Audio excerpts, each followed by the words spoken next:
So this Brickell city center area retail space was sent to me as an advertising for lease, and thought you guys might find it interesting since Brickell's a super hot market, and I know retail pretty well. I actually used to be office at a Brickell a little while ago, and I lived in that downtown area for quite some time. So let me go ahead and share this um, email with you, and you can here you go.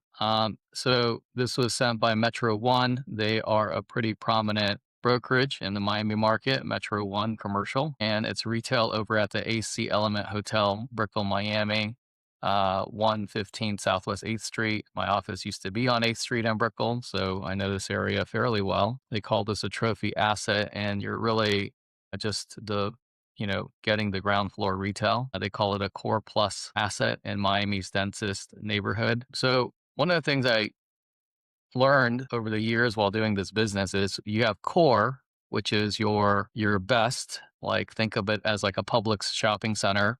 That's your core property. Then you have fortress property, which I think is a little bit above that. And then you have core plus. And a lot of times when you hear core plus, you think that, hey, that's a better than core.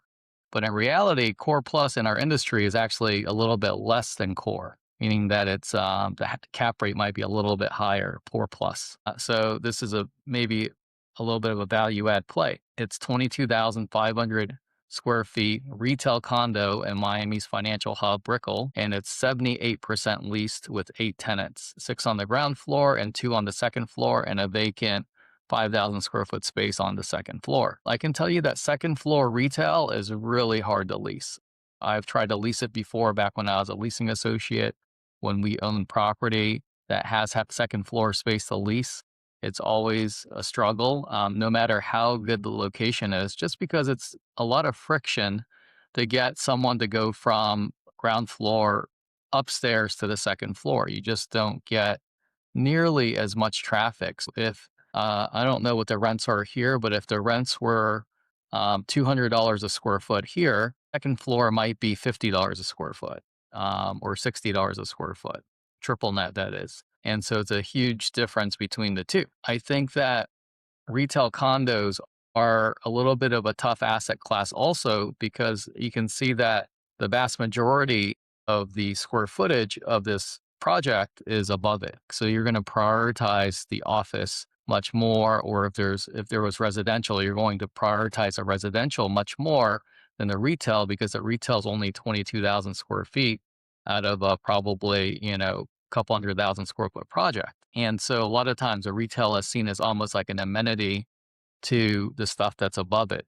And so you're going to have, restaurants and things like that. And when I say it's an afterthought, a lot of times the way that they do the loading and the parking is just, caters more towards the office or residential tenants above rather than the retail below. And retail just has some nuances with loading and with parking that it just needs to have. They say that the current net operating income is 1.2 million and that the stabilized net operating income is 1.78 million. That's the pro-forma NOI. And so when they say pro-forma NOI, just know that they're putting in a market leasing assumption, like what they think they can rent that 5,000 square foot space for, and calling that what you can get. But a lot of times investment sales guys are going to give you a number that's very aggressive. You may not be able to get it. Let's do some quick math. So you got 1,788,000 as your pro forma. Your current is 1.28,646. So you got $579,000 that you can increase the NOI by. I doubt that they put a general vacancy in here, although they should, especially since it's got second floor space and it's a retail condo. Very seldom is a retail condo 100% leased all the time. I mean, even the best of the places, I rarely see it. So the difference between your pro forma or your stabilized NOI and your current is $579,000. Let's divide it by the 5,011 square foot that's available. So they're basically saying you can rent that 5,011 square foot space for $115 a square foot. So what did I say before? I think the ground floor space is maybe, 150 to 200 a foot, and that the second floor space, you're going to get a discount. Saying that the discount's only down to 115 a foot, but I think that maybe it's down even a little bit more. I didn't do a market survey of the rents in this area, so I'm just ballparking it based on being a Miami person. They're advertising Brickell as the Wall Street of the South. And I think that's because Citadel, no, yeah, they cited it right here. Citadel acquiring $350 million of development sites where they're planning their $2.5 billion headquarters, and the completion of the 830 Brickell with tenants including Microsoft and Thoma Bravo, Santander Bank, and there's a Mercedes residence there. And then you can see the picture here. You got Brickell City Center, which is an amazing mixed-use project built by Swire. You can see the Mercedes-Benz places. It's kind of funny that every car manufacturer car brand has a condo tower in Miami now. They have the Porsche Tower, they have the Aston Martin Tower, now they have the Mercedes-Benz Tower. I mean, I'm just wondering when they're going to have the Ferrari Tower and the Lamborghini Tower, right? When are those coming? So the subject property is in the highlighted yellow here, and I'll switch over in a second to a map view so you can see what I'm talking about. And here is the layout. So you got First Avenue, first floor layout. So all the spaces face First Avenue, when really, if you were wanting to face something, you probably want to face 8th Street, but let's take a look. You got the standard that leases out 2,600 feet. I don't know if that's for a sales office or not, because it's probably for a sales office, because it looks like the standard's going on the other side of this metro rail, right? So that's not going to be a long-term tenant, and they're taking up 2,600 feet, which is over 10% of the property. Then you have tacos. So you got a taco chain here, 1,800 square feet. You have a 2,700 square foot gourmet cafe, and then you have a Silver Mirror, which I'm not sure what that is. Let's kind of zoom in here. There's a bake house, and then there's a El Piano. I don't know what that is. Maybe it seems like a lot of restaurant, or it could be, I think it's a lot of restaurant.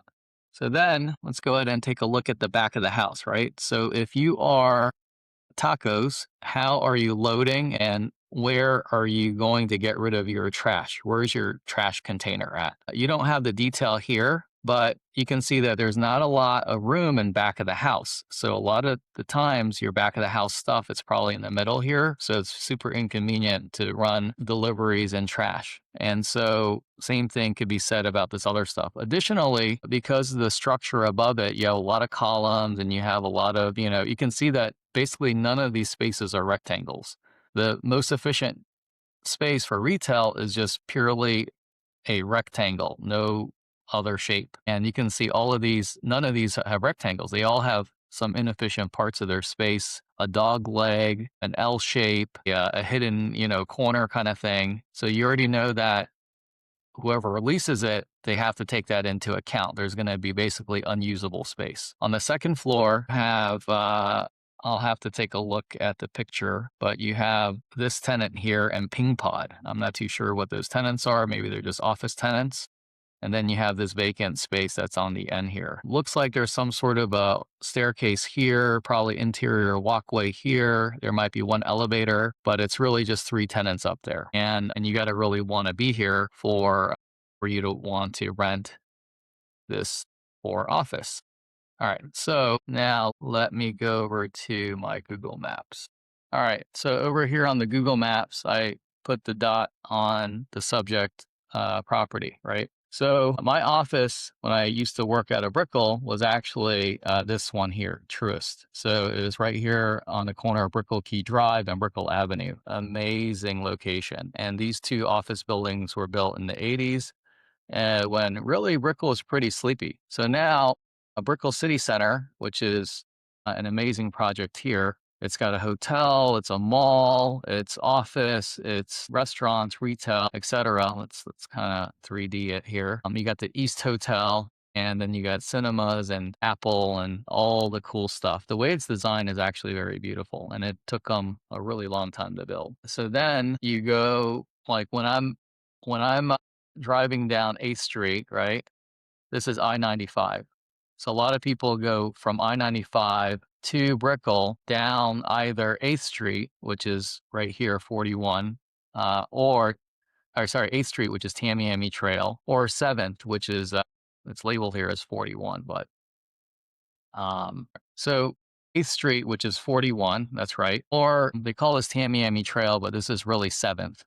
But I think Tamiami kind of splits in two here because these are both one way. So this is 41 that goes west, and this is 7th that goes east, right? In any case, AC Hotel is walking distance to Brickell, but I can tell you that the energy that's in the Brickell area kind of stays here, and it goes down Miami Avenue, right? That's where there's a lot of energy. And then Brickell Avenue obviously has a lot of energy. And then you have Brickell Bay Drive that actually gets a lot of traffic. But once you get here, like once you go under this Metro Mover or Metro Rail line, it really drops off. I mean, like I've been to this American Social before. It's more of a destination. And I would say if most of the retail is facing, First Court, and you don't have a lot of cars on First Court, so you're really relying on walking traffic, right? Because there's a lot of cars on 7th and you got a lot of cars on 8th, but you don't got a lot of cars here. I don't know. I think it's going to be tough to get